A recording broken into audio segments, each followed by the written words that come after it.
नमस्कार, मैं हूं संजय शर्मा। आप देख रहे हैं 4 PM न्यूज नेटवर्क। प्रधानमंत्री परेशान हैं। दरअसल जब चुनाव शुरू होने को था उससे 6 महीने पहले उन्होंने सोचा नहीं था कि ऐसा हाल हो जाएगा। तब बड़ा कॉन्फिडेंस था और हकीकत में बताऊं, इंडिया गठबंधन को भी उम्मीद नहीं थी कि उनके पक्ष में इतना माहौल बन जाएगा। लेकिन जैसे जैसे चुनाव आगे बढ़ा, ये तस्वीर साफ होती चली गई कि इस बार 400 पार नहीं, 200 पार का भी लक्ष्य पाना मुश्किल हो रहा है। तब देश में ये चर्चा शुरू होने लगी कि क्या वास्तव में प्रधानमंत्री जी की विदाई तय है। और फिर ये चर्चा भी शुरू होने लगी कि अगर प्रधानमंत्री जी ये चुनाव हार जाते हैं तो वो करेंगे तो क्या करेंगे। क्या नेता प्रतिपक्ष होंगे या फिर कोई और नया रास्ता तलाश करेंगे। इस बीच ममता बनर्जी ने एक बड़ा बयान दिया और उन्होंने कहा कि वो इंडिया गठबंधन की सरकार को बाहर से समर्थन देंगी। मतलब 4 जून के बाद नतीजे आने से पहले इंडिया गठबंधन की सरकार की स्थिति क्या होगी, ये पहले दिखने लगा। इंटेलिजेंस ब्यूरो की एक रिपोर्ट की बहुत चर्चा है सोशल मीडिया पे। उस चर्चा के मुताबिक कि इंटेलिजेंस ने भी माना है कि सीटें 190 भारतीय जनता पार्टी की आ रही हैं। तो क्या माना जाए कि ये प्रधानमंत्री मोदी के 10 साल की कार्यकाल की विदाई वेला है, इसलिए प्रधानमंत्री जी हड़बड़ा रहे हैं, इमोशनल हो रहे हैं, कुछ का कुछ बोल जा रहे हैं, या कोई रणनीति है कि इतना कंफ्यूजन कर दो अपने बयानों से कि संभल नहीं पाए। इस बीच में प्रधानमंत्री के बयानों से शेयर मार्केट पर भी बहुत बड़ा असर पड़ा है। बाजार काफी नुकसान निवेशकों को उठाना पड़ा। दुनिया की निगाह रहती है भारत पे, तो कंफ्यूजन रहता है कि भारत में होने वाला क्या है। इस विषय पर बातचीत करने के लिए एक बहुत सीनियर जर्नलिस्ट और बहुत पैनी निगाह जिनकी रहती है चुनाव पर, महाराष्ट्र से आते हैं और बहुत अनुभव है उनको राजनीति का, राजीव रंजन जी। और मैं उनके संग पहले भी शो कर चुका हूँ।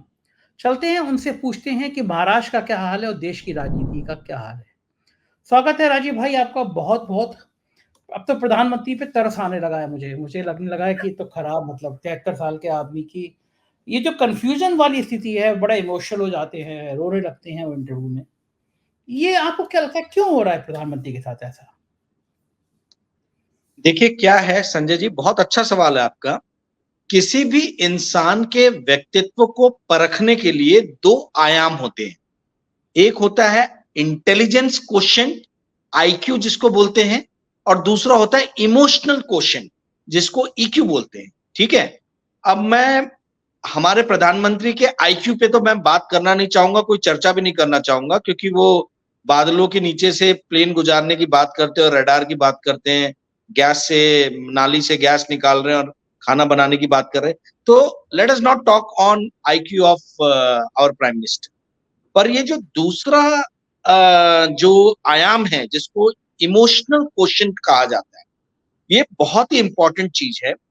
और आपके दर्शकों को मैं जो अभी बताने जा रहा हूं, ये उन्हें बहुत ध्यान से सुनने की जरूरत है, क्योंकि ये उन्होंने कहीं भी नहीं सुना होगा।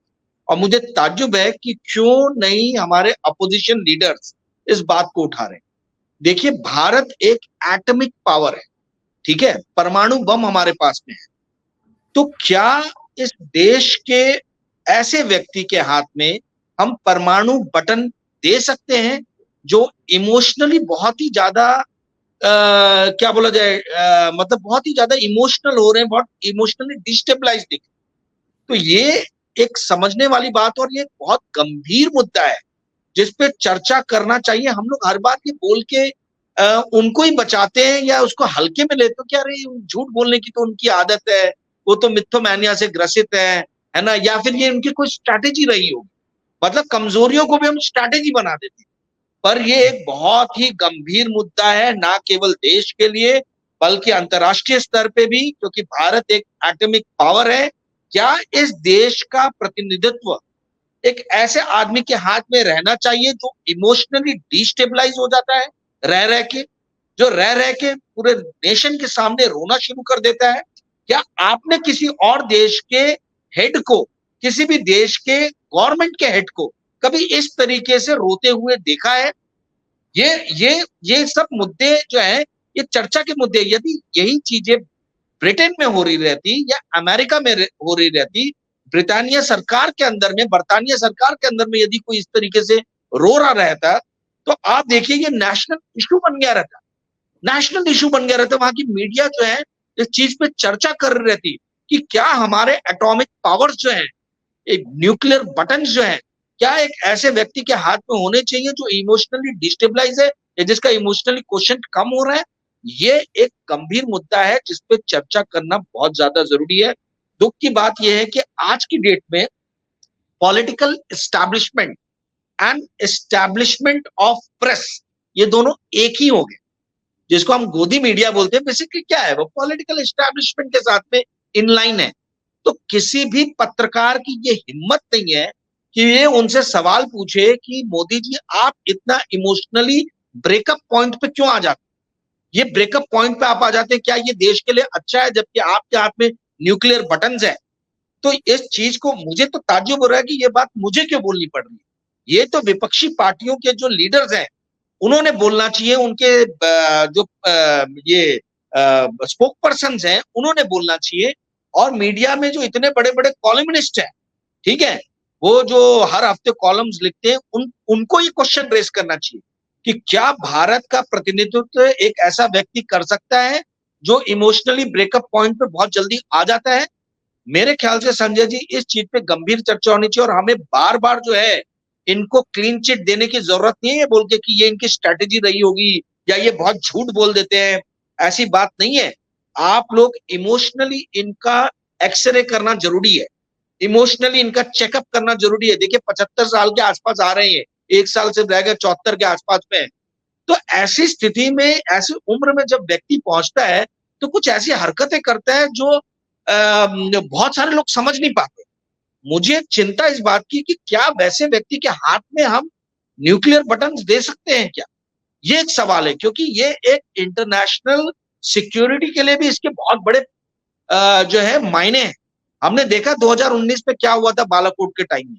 यदि डोनाल्ड ट्रंप और इंटरनेशनल फोर्सेस शायद उस टाइम में नहीं बीच बचाव करती तो मेरे ख्याल से वो एक दूसरा एंगल भी ले सकता था।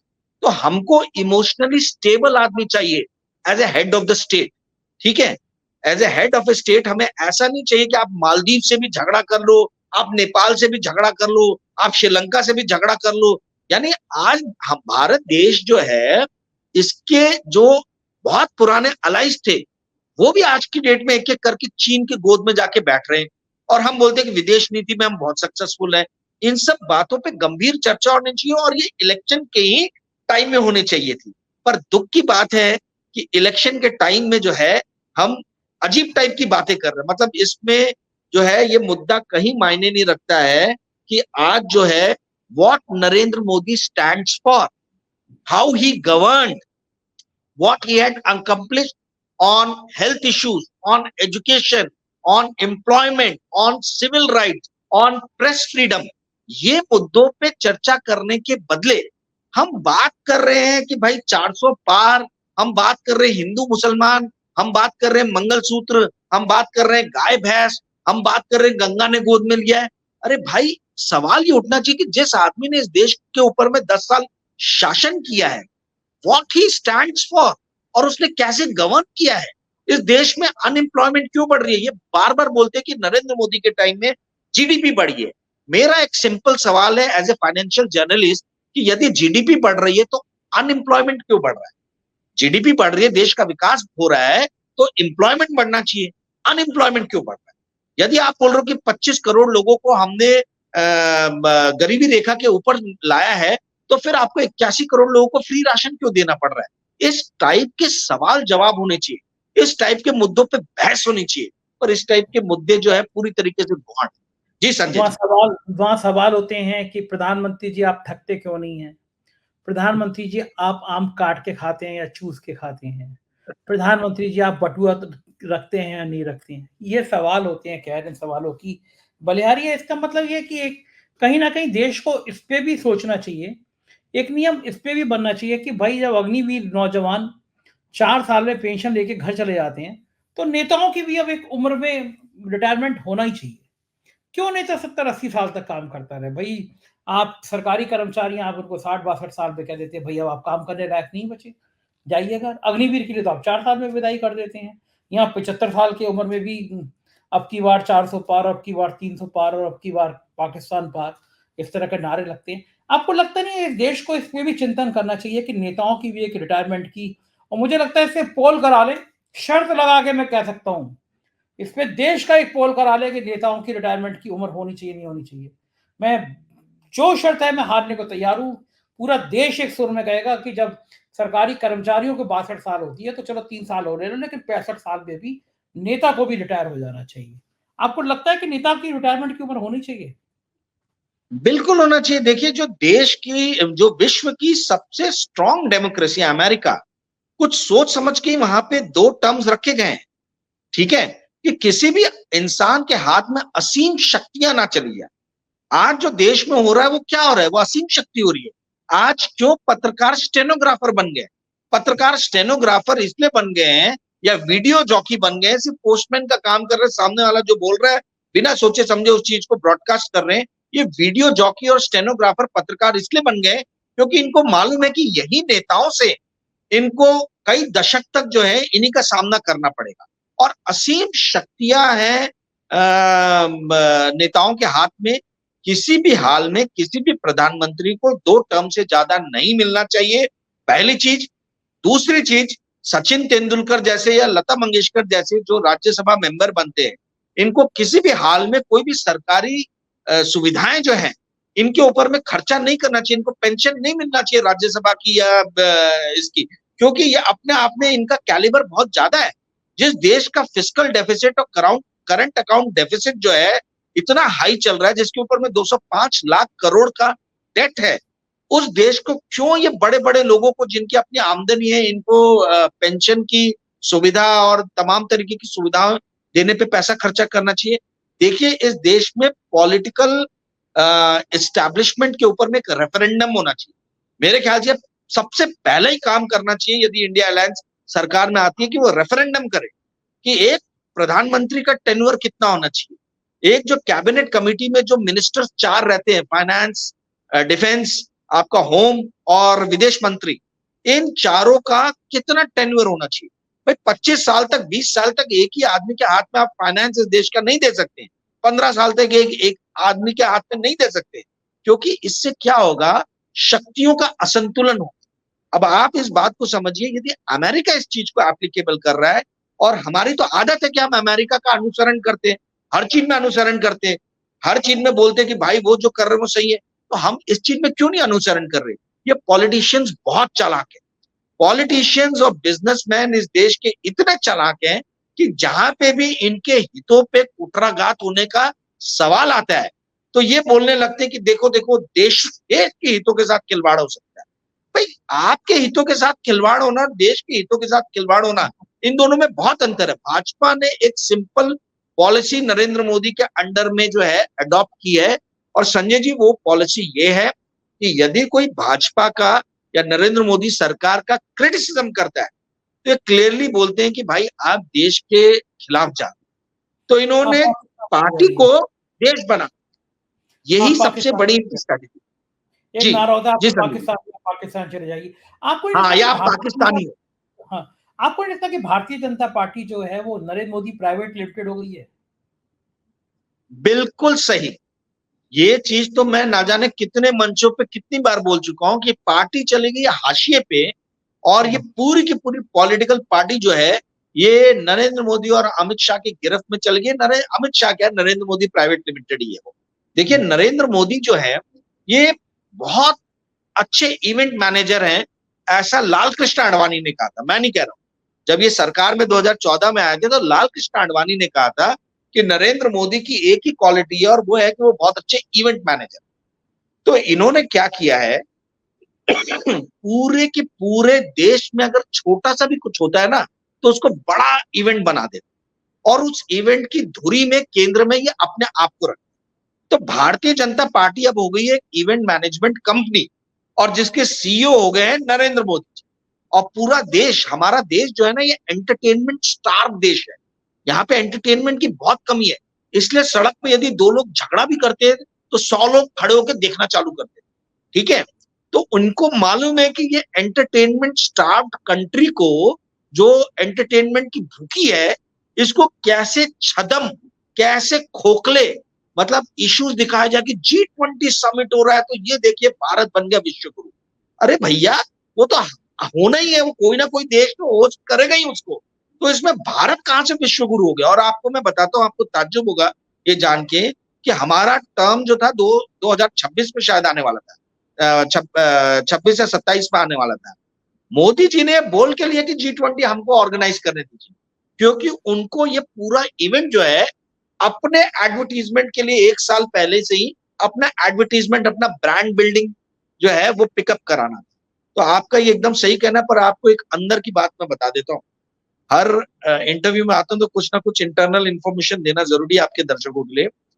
एक बहुत बड़ा मसौदा या रणनीति तैयार हो रही है भारतीय जनता पार्टी के अंदर में कि यदि ये, जैसा मैंने लास्ट इंटरव्यू में बताया था कि 190 जो है उतने पे निपट जाएंगे एनडीए भारतीय जनता पार्टी में, यदि वैसी स्थिति आती है, ठीक है, तो उस स्थिति में पूरा का पूरा काया पलट होने वाला है पार्टी के अंदर।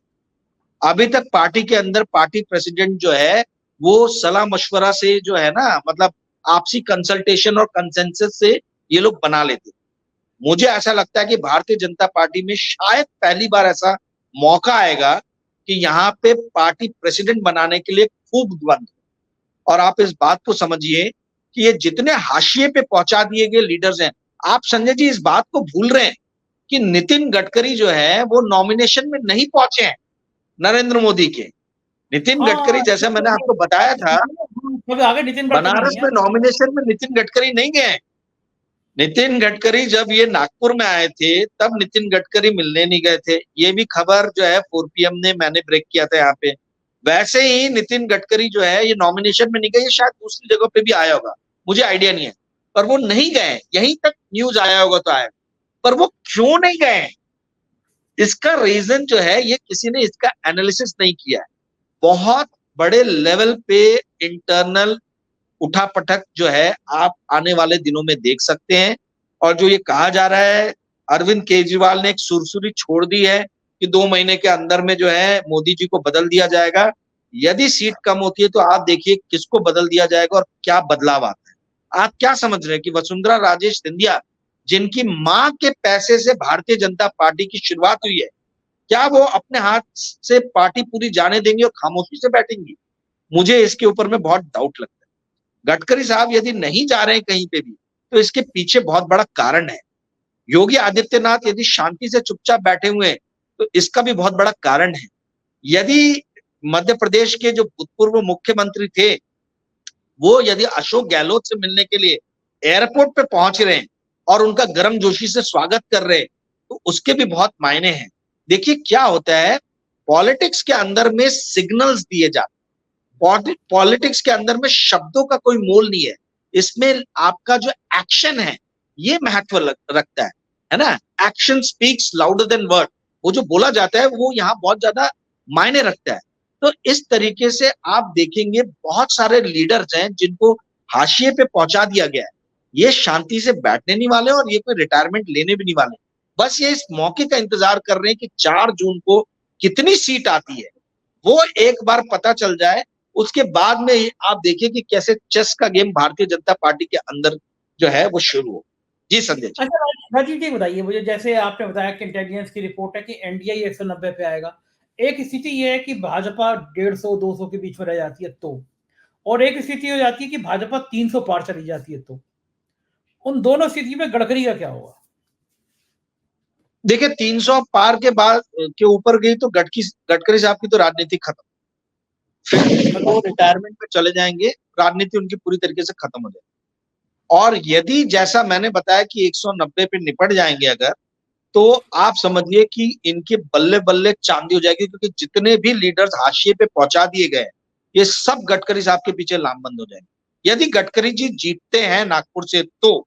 क्योंकि जो कांग्रेस के, हाँ, कांग्रेस के जो लीडर खड़े हुए विकास ठाकरे भाऊ जो है, भाऊ ने बहुत अच्छी टक्कर दी है, बहुत बढ़िया लीडर है और मतलब लोगों ने भी सपोर्ट किया है।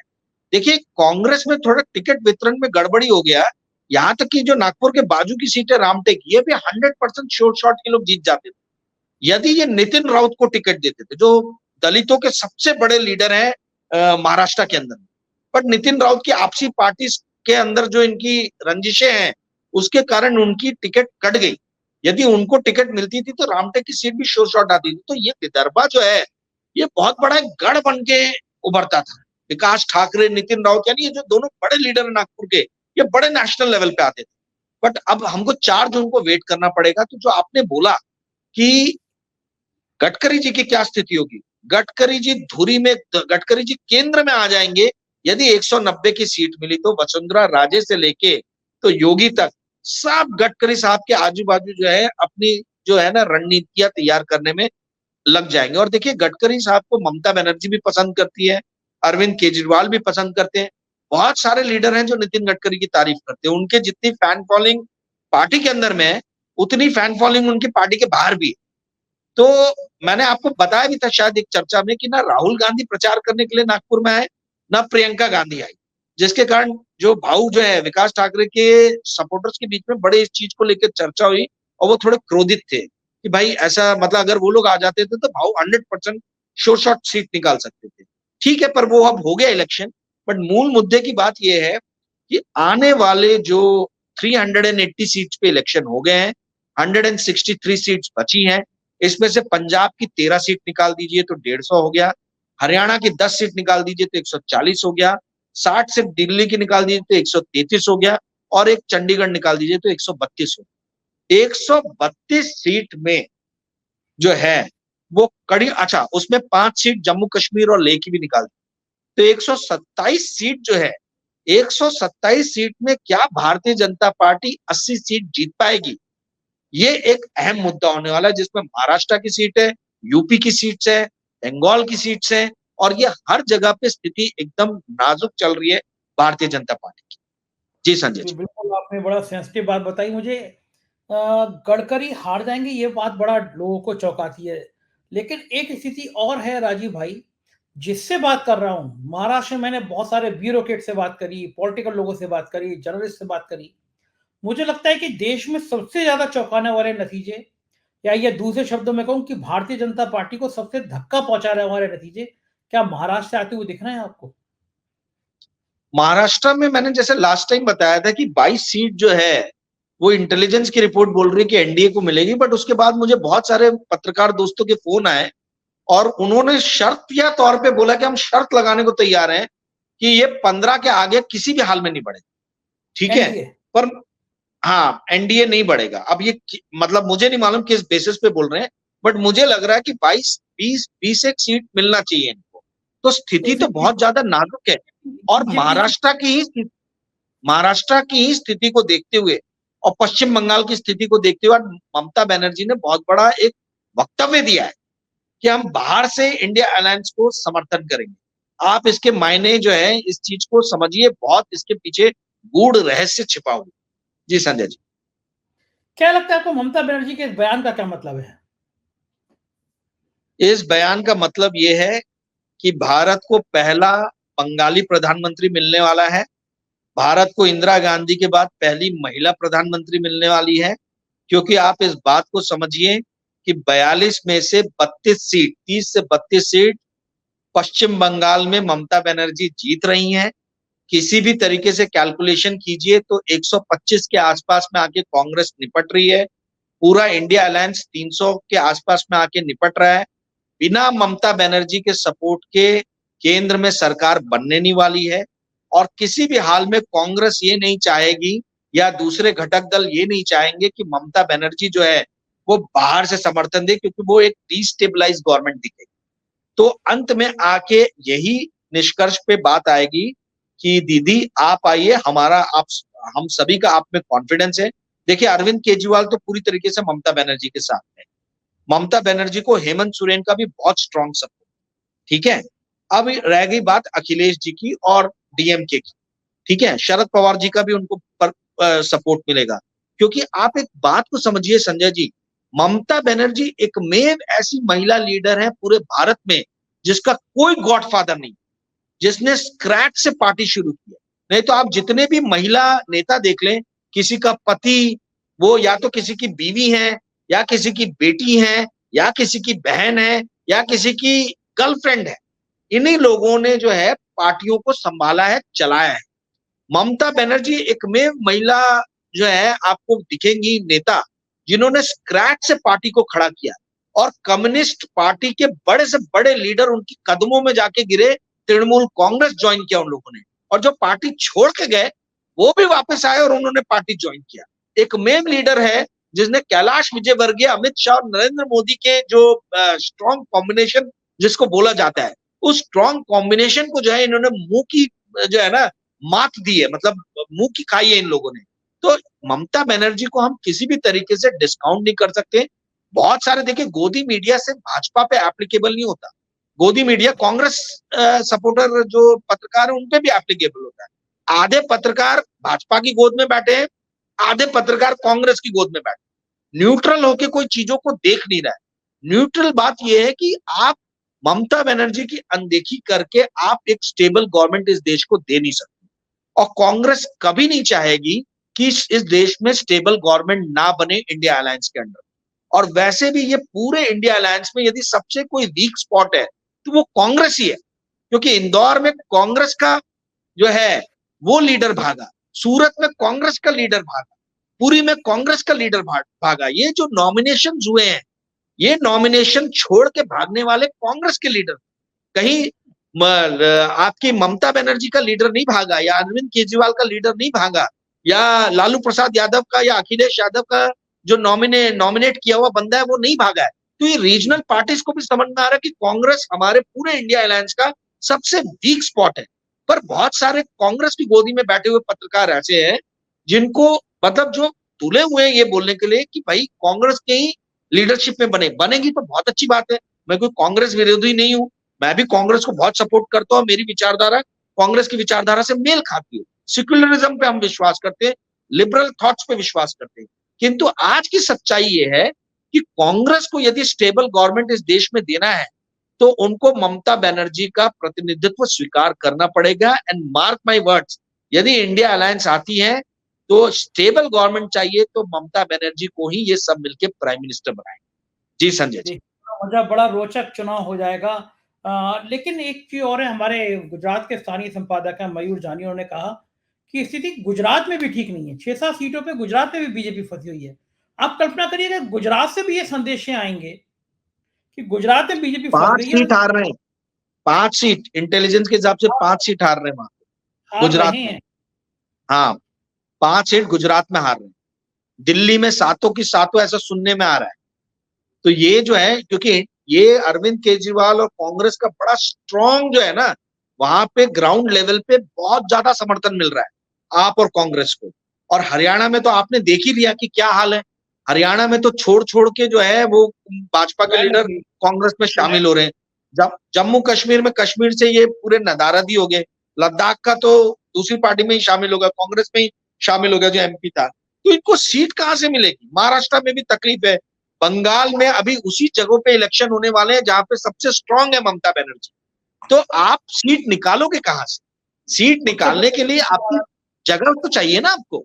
एक बात, उत्तर प्रदेश में भी हालत है, उत्तर प्रदेश में भी ऐसी कोई हालत नहीं है, क्योंकि आप जी लग रहा था यूपी से प्लस होगा, लेकिन यूपी से तो माइनस ही आपने ही ब्रेक किया था।